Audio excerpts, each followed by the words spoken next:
యేసు రక్తమే జయం పరిచర్య ప్రైజ్ ద లార్డ్. ఏప్రిల్ 14వ తేదీ 2024. ఈరోజు దేవుని వాక్యము, మన తండ్రి అయిన దేవుని నుండి ప్రభు అయిన యేసుక్రీస్తు నుండి మీకు కృపయు సమాధానమును కలుగునుగాక. ఎఫెసీయులకు రాసిన పత్రిక 1వ అధ్యాయం 2వ వాక్యము. మన ప్రభు అయిన యేసుక్రీస్తు యొక్క తండ్రియగు దేవుడు స్తుతింపబడునుగాక. ఆయన క్రీస్తునందు పరలోక విషయములలో ఆత్మ సంబంధమైన ప్రతి ఆశీర్వాదమును మనకు అనుగ్రహించెను. ఎలయనగా పాపము వలన వచ్చు జీతము మరణము, అయితే దేవుని కృపావరము మన ప్రభు అయిన క్రీస్తునందు నిత్య జీవము. కృపా విధములు నానా విధములుగా ఉన్నవి గాని ఆత్మ ఒక్కడే. దేవుని కృప లేనిదే మనం జీవించలేము.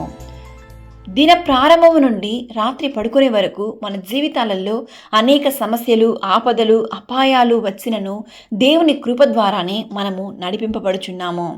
మరియు అన్నిటి యందు ఎల్లప్పుడూ మీలో మీరు సమృద్ధి గలవారై ఉత్తమమైన ప్రతి కార్యము చేయుటకు దేవుడు మీ ఎడల సమస్త విధములైన కృపను విస్తరింపజేయగలడు.